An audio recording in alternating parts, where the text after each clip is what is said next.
As you probably guessed by now, Batman and the overarching Bat family is my favorite series of superhero comic books. But if I had to pick my second favorite title in the DC universe, the crown would have to go to Wonder Woman, the spirit of truth, an icon of feminism, one of the most long-lived supers, and without a doubt the most well-known superheroine.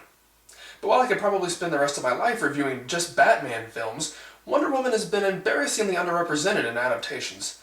Aside from her long-running appearances on the various Super Friends shows, her most prominent roles outside of comics have to be the 1970s Lynda Carter television series, and, to a lesser extent, the recently released straight-to-DVD animated film. Wonder Woman is considered one of the three pillars of the Holy Trinity of DC superheroes alongside Superman and Batman. But while even most non-comic book fans know that Superman is the last son of Krypton, sent to Earth as a baby, and that Batman's parents were murdered in front of his eyes as a child, all most people seem to know of Wonder Woman is her iconic fetishistic costume and golden lasso. Granted, her origin has changed significantly over the years, since, after all, her original purpose of fighting Nazis couldn't endure forever.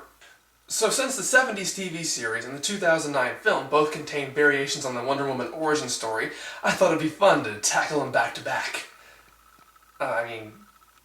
Review them, one after the other. Starting with the new original Wonder Woman as contained on the Season 1 box set of Wonder Woman as released by Warner Brothers. So after the success of the 50s Superman TV series and the 60s Batman series, television wanted to do the same for Wonder Woman. However, it took two failed attempts, one in the campy style of the Batman series, and the other mimicking her depowered martial arts stint from the comics of that era, before finally being re-envisioned as an energetic yet nostalgic period piece focusing on her original origins, which meant that there would be a gaggle of over-the-top Third Reich villains. The pilot even starts with a campy newsreel of World War II. The only hope for freedom and democracy is Wonder Woman! Well, I guess it makes about as much sense as, you know, we need to win this war? A man dressed up as a bat. We are then treated to a comic book-inspired title sequence with a very funky theme song that seems slightly anachronistic considering this is supposed to be 1942.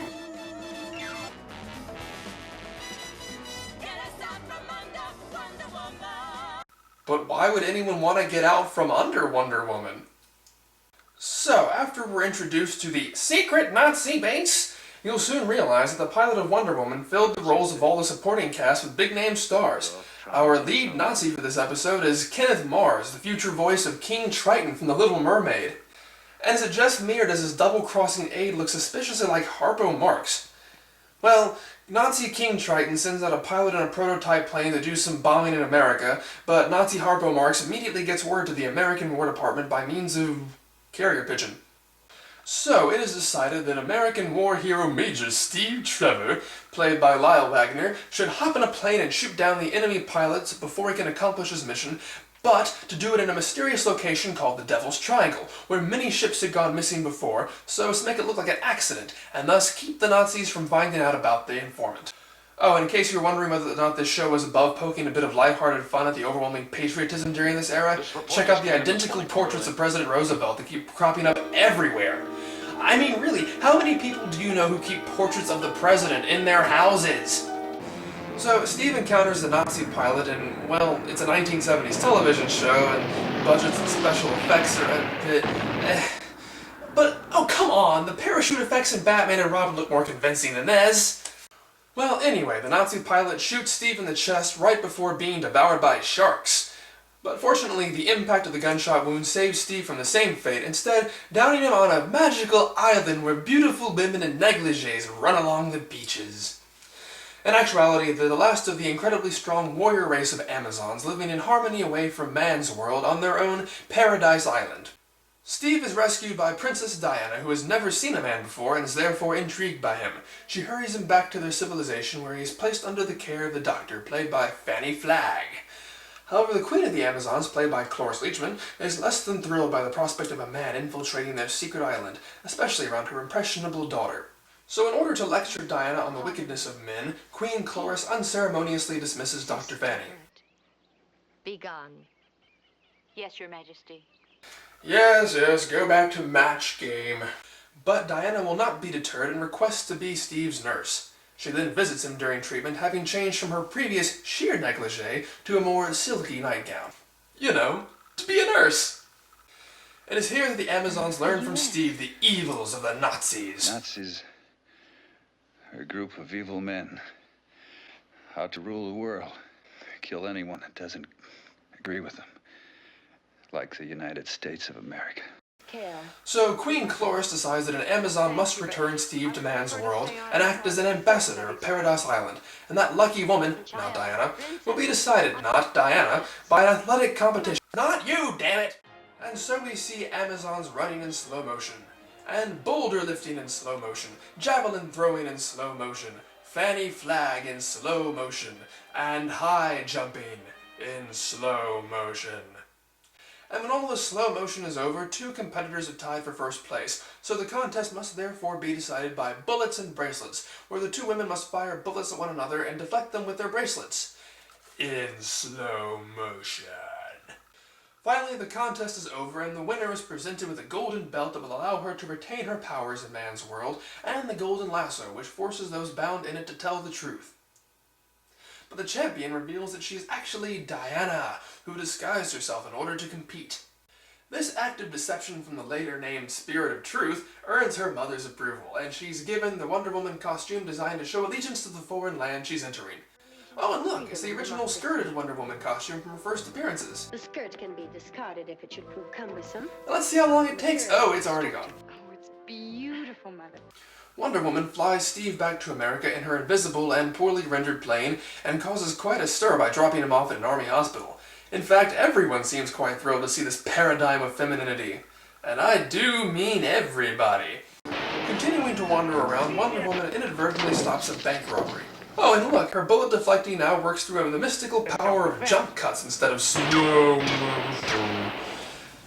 A theatrical agent, played by Red Buttons, is thrilled by this and tries to sign her up to do her bullets and bracelets trick in front of audiences, and even cops a feel in the process.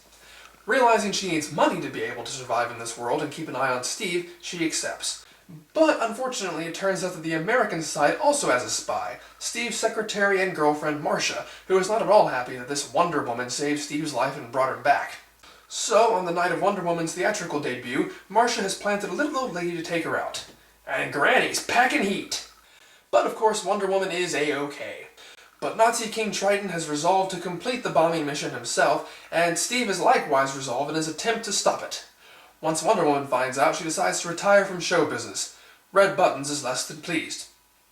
But not only is he a sore loser, he's also a Nazi in league with Marcia. I'll wait at the apartment. Heil Hitler. Go figure! He sets up a trap for Steve, but Steve manages to fight back. And this is probably the only time in my life where I get to say that Playgirl centerfold Lyle Waggoner beats up Nazi Red Buttons. But Steve is ultimately captured and is given truth serum by Marcia to find out where he keeps the plans to his top secret plane. But of course Diana finds out about this and for the first time does her iconic spin to become Wonder Woman.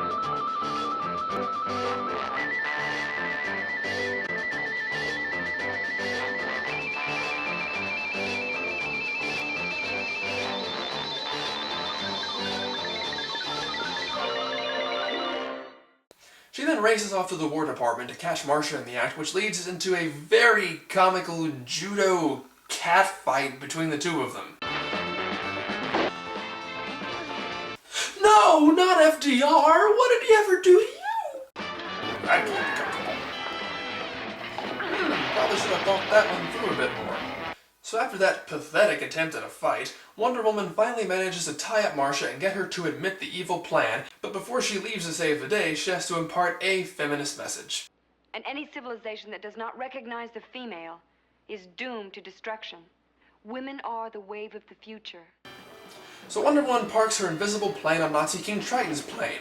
But unfortunately for him, Nazi King Triton lacks the badassery of regular King Triton, and he is quickly dispatched and his plane is hurtled down to collide with a passing U-boat.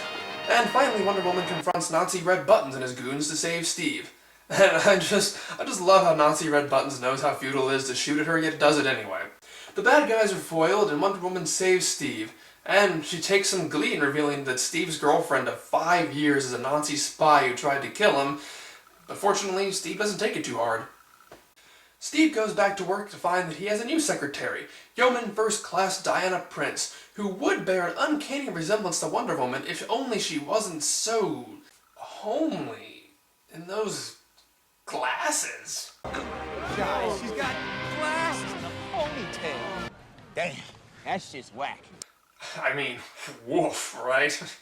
So that's the new and original Wonder Woman that spawned the television series. It doesn't take itself too seriously while not becoming overly campy like Batman, and it actually presented a fairly accurate adaptation of Wonder Woman's origin from the Golden Age. So, next time, Wonder Woman gets a modern-day makeover, and, just like in the 70s, it gets an all-star cast to bring it to life. But, instead of Nazis, we get When Zombie Amazons Attack!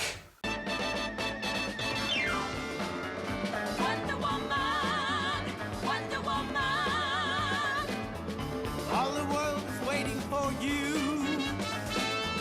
Women are the wave of the future. Heil Hitler.